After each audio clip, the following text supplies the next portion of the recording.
Good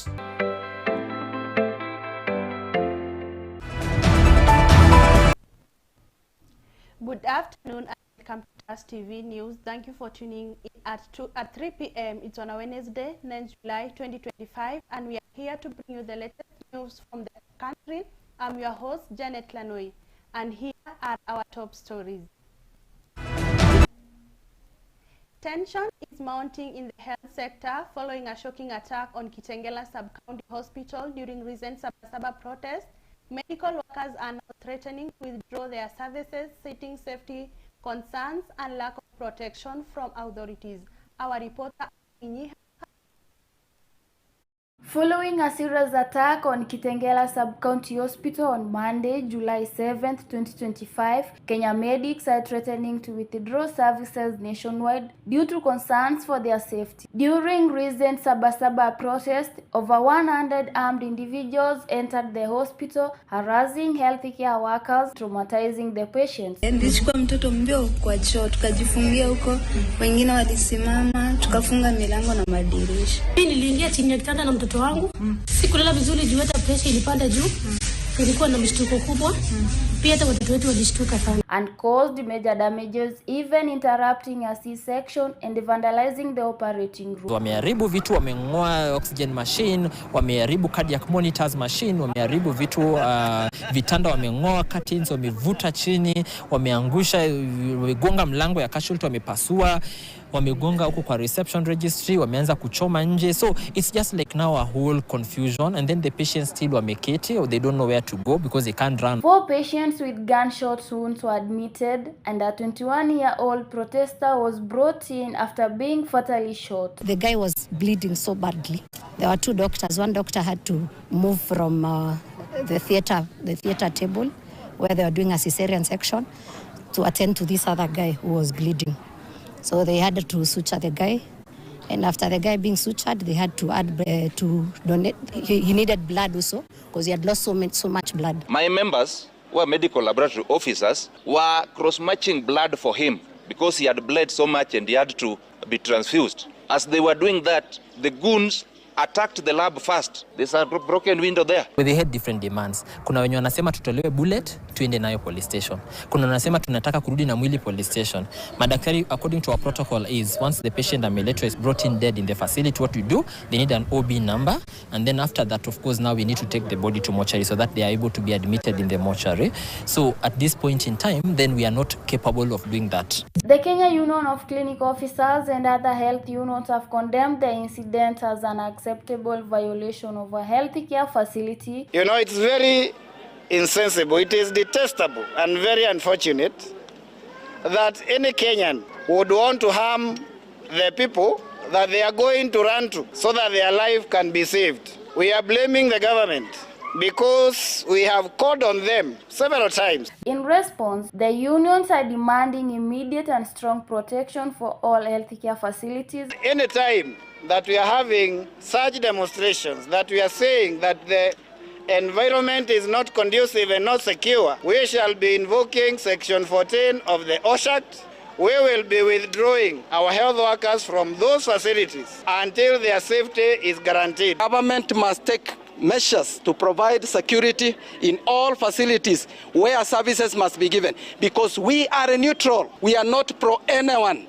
We are there to offer services to any person who will be injured during this demo, or rather the demo that will be coming, or even any police, because we don't choose who to give services. Medics stress that without proper safety assurance, they will be forced to stop working, putting an already strained healthcare system at a greater risk. Minyeha Ann, reporting for TAS.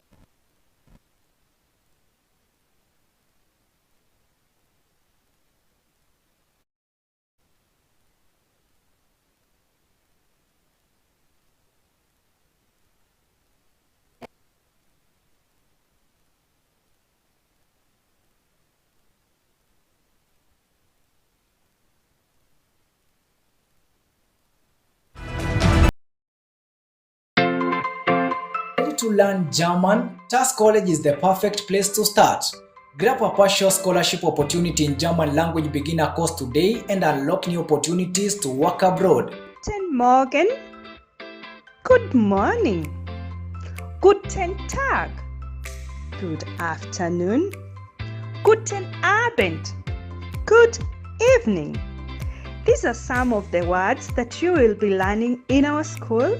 So come and join the new beginner classes for German classes at our school. Whether it is for travel, career, or personal growth, TAS College has you covered. Whether you prefer online but turned deadly when police used live bullets. On social media, Kenyans are sharing videos using hashtags like we are all Kikuyus, calling for justice and international help. But so far, the UN has only issued statements. No investigation, no observers on the ground so far. We are deeply troubled by the killings yesterday of at least 10 people, as well as looting and destruction of property in Kenya as police and other security forces responded to violent protests in the capital of Nairobi and at least 16 other counties. Lethal ammunition, rubber bullets, tear gas, and water cannons were used. Silence. The UN says it can't act based on social media alone. It needs official reports with full details, names of victims, deaths, and clear evidence. This must be sent to the United Nations Human Rights Office. Once the reports are reviewed, the UN can then send experts to issue strong warnings to the government. So far, the UN has condemned the violence and called for investigation. But stronger action depends on formal reports, not just online posts. So until someone files official evidence, the UN is likely to stay on the sidelines. Enoch Kosge, TAS TV, Kiambu. Ready to learn German? TAS College is the perfect place to start. Grab a partial scholarship opportunity in German language beginner course today and unlock new opportunities to work abroad. Guten Morgen. Good morning. Guten Tag. Good afternoon. Guten Abend. Good evening. These are some of the words that you will be learning in our school. So come and join the new beginner classes for German classes at our school. Whether it is for travel, career, or personal growth, TAS College has you covered. Whether you prefer online or physical classes, we have the ideal learning option for you. Antoinette Moses Kuria has resigned from his role as president of his official X account, though he did not disclose reason for stepping down. The government is here to issue an official response to his resignation. Our reporter, Emmanuel Otieno, has more. Former Cabinet Secretary and current Presidential Advisor Moses Kuria has resigned from his advisory role in President William Ruto's government. The news broke earlier today after Kuria made the announcement public through a statement posted on his verified X account, formerly known as Twitter. In the post, Moses Kuria wrote briefly confirming his exit online and in public forums. Some political observers believe this may have contributed to tensions within the administration, although this has not been confirmed. It remains unclear whether the resignation was voluntary or the result of internal disagreements. Meanwhile, supporters and critics alike continue to share mixed reactions online, some praising his decision and others questioning the timing. Kuria's exit now raises key questions about President Ruto's inner circle and whether further changes may be expected in the coming weeks. Reporting for TAS TV, I'm Emmanuel. The 10th China Trade Week in Nairobi brought together over 100 exhibitors, mainly from China, showcasing construction, solar, agriculture, and tech products. The event fosters China trade ties, offering local businesses opportunity to network access affordable technologies to boost industrialization. It aligns with Kenya development goals and China Belt and Road Initiative promoting investments and jobs. Leila Fondo with more. The 10th China Trade Week opened in Nairobi at the Kenyatta International Convention Center, bringing together over 100 exhibitors, including 88 from China. The three-day event showcases a variety of products such as construction materials, solar technology, agricultural machinery, home appliances, electronics, and fashion. It serves as a key platform to strengthen trade relations between Kenya and China, enabling local businesses to connect with Chinese manufacturers. Entrepreneurs and SMEs use the forum for networking, knowledge exchange, and securing affordable quality technologies. The trade fair aligns with Kenya's industrialization agenda and China's Belt and Road Initiative, fostering investment and job creation. Reporting for TAS TV, I'm Leila Fond. And to our next story, a teenager has been arrested for the murder of a 3-year-old in Nakuru. Liz Njeri Mwangi allegedly lured the victim, Margaret Wanjiru Kirathe, away from church in Menengai area before stranding her with a cloth. Police found evidence including CCTV footage and the clothes worn during the incident, leading Mwangi to the crime scene. The victim was pronounced dead on arrival at Kenland Hospital. Our reporter, Akod Mercy, has more. A 17-year-old girl, Liz Njeri Mwangi, is in police custody in Nakuru, accused of murdering a 3-year-old child, Margaret Wanjiru Kirathe. According to the Directorate of Criminal Investigations, Mwangi allegedly lured the young victim away from a church in the Menengai area. Pisi inaendelea na mtoto wangu akakuja na nikampea switi, akaenda. Nikamwambia si ukae na simu hapa. Akakaa dakika kidogo, akaniambia nataka kuenda nje. Nikamwambia enda nje. The incident occurred near PSEA Shalom Mchanganyiko Church, where the suspect reportedly took the child approximately 50 meters away from the premises. The young girl was later found unconscious and pronounced dead upon arriving at Kenland's Hospital. CCTV inaonyesha mtoto akitoka kwa kanisa na huyo msichana mwenye alimuua. Ikafika mahali msichana ni mrefu kuniliko. Sasa ana kashironi kadogo. Yeye tu anaonekana ameskuti tu kidogo tu. Vile nilikuwa nimemdress na kaskafu. Hako kaskafu tu dia anamfinya nako.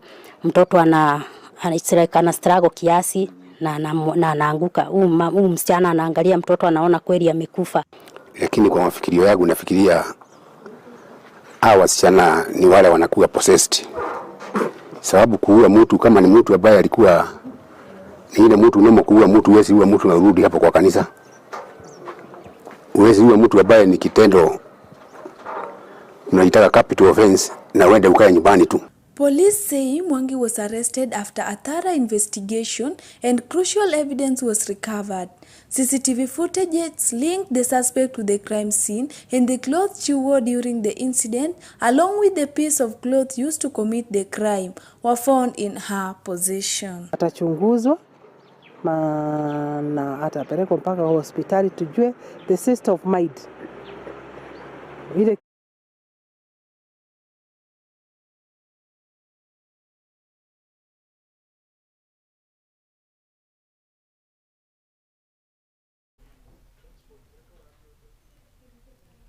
The government of Kenya has proved the recapitalization of the Kenya Medical Supplies Authority KEMSA to strengthen its capacity to stock and distribute essential medicine and medical supplies for the financial year 2025-2026. Our reporter John Masharia has more.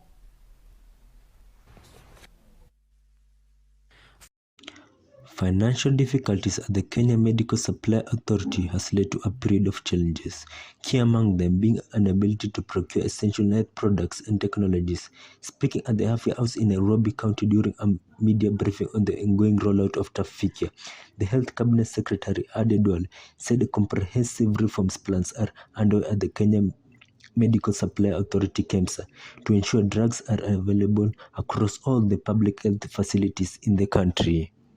To make sure that the story of hakuna madawa kwa mahospitali hasa ya serikali will be a thing of the past. And that's why we are refilling the capacity of KEMSA from the current 47% to 99%. The CES further said track and trace technology will be used to monitor everyday drug journey from the manufacturer to a uniquely patient at the facility to ensure counterfeit drugs don't find their way into the market. Never hear of expired drugs, of buying drugs that are not needed in the market until they expire at their warehouses. KEMSA will be a different KEMSA. Duale said Digital Health Agency and the Social Health Authority has identified and closed over 729 compliant facilities along the country. Digitizing all aspects of the healthcare, from the patient records to facility operations, to eliminate fraud, reduce inefficiencies, and ensure seamless service delivery. The government has allocated 1.75 billion shillings to settle pending arrests. It has also reaffirmed its commitment to implement all the return to work agreement. The CS, however, urged union leaders in health sector space to match this goodwill by the government with constructive dialogue. Allocated, as I said earlier, 1.75 billion to settle the pending arrears and reaffirm our commitment to implementing the all return to work agreements. This is a government that acts and not just talks. We also urge our union leaders to match this goodwill with a constructive dialogue. Let us end disruptive strikes and instead work together towards sustainable solution. For the sake of our patients. Reporting for TAS, I'm John Masharia. Thank you for staying with us. We'll continue with the latest matters. Have been your host, Janet Lanoi. Have a wonderful evening. At TAS TV, you will be taught everything that you don't know concerning media, even if it's camera operation, if